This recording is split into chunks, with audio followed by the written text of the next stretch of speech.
رسول خدا صلی اللہ علیہ وآلہ وسلم رحمت للعالمین اور امت کے باپ ہیں، لیکن آپ صلی اللہ علیہ وآلہ وسلم کے اپنے سر سے بچپن میں ہی والدین کا سایہ اٹھ گیا تھا۔ خدا قرآن کریم میں فرماتا ہے کہ بھلا اس نے تمہیں یتیم پا کر جگہ نہیں دی؟ بے شک دی۔ خدا نے آپ صلی اللہ علیہ وآلہ وسلم کی پرورش کا انتظام کیا۔ حضرت عبد المطلب اور حضرت ابو طالب علیہ السلام نے آپ صلی اللہ علیہ وآلہ وسلم کی پرورش کی۔ فرشتے آپ صلی اللہ علیہ وآلہ وسلم کو جھولا جھلاتے اور آپ صلی اللہ علیہ وآلہ وسلم بچپن میں چاند کی طرف اشارہ فرماتے تو چاند آپ صلی اللہ علیہ وآلہ وسلم کے اشاروں پر حرکت کرتا تھا۔ ہستی حیات اس کی بشر نہیں، عظمت بشر ہے میرا پیغمبر عظیم تر ہے۔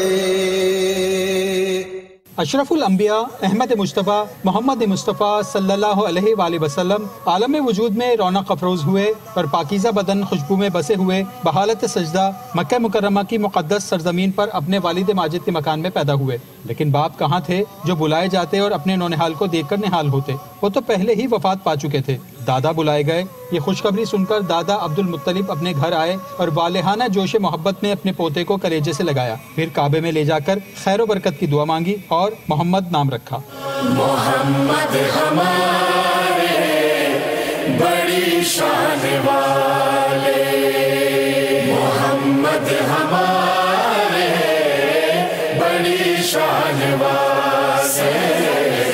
مدارج النبوہ کی روایت ہے کہ سب سے پہلے حضور صلی اللہ علیہ وآلہ وسلم نے ابو لہب کی لونڈی حضرت سویبہ کا دودھ نوش فرمایا اور پھر اپنی والدہ ماجدہ حضرت آمنہ کے دودھ سے سیراب ہوتے رہے۔ پھر حضرت علیمہ سعدیہ آپ کو اپنے ساتھ لے گئیں اور اپنے قبیلے میں رکھ کر آپ کو دودھ پلاتی رہیں اور انہی کے پاس آپ صلی اللہ علیہ وآلہ وسلم کے دودھ پینے کا زمانہ گزرا۔ شرفائے مکہ کی عادت تھی کہ وہ اپنے بچوں کو دودھ پلانے کے لیے مکے کے گرد و نواح میں بھیج دیتے تھے۔ دیہات کی صاف ستھری آب و ہوا میں بچوں کی تندرستی اور جسمانی صحت بھی اچھی ہو جاتی تھی اور وہ خالص اور فصیح عربی زبان بھی سیکھ جاتے تھے، کیونکہ کعبے کی زیارت یا تجارت کی غرض سے آنے والوں کی وجہ سے زبان خالص اور فصیح و بلیغ نہیں رہا کرتی تھی۔ مولانا شاہ عبد العزیز محدث دہلوی نے سورہ علم نشرح کی تفسیر میں فرمایا ہے کہ 4 مرتبہ آپ صلی اللہ علیہ وآلہ وسلم کا مقدس سینہ چاک کیا گیا اور اس میں نور و حکمت کا خزینہ بھرا گیا۔ پہلی مرتبہ جب آپ صلی اللہ علیہ وآلہ وسلم حضرت حلیمہ سعدیہ کے گھر پرورش پا رہے تھے، اس کی حکمت یہ تھی کہ حضور صلی اللہ علیہ وآلہ وسلم ان وسوسوں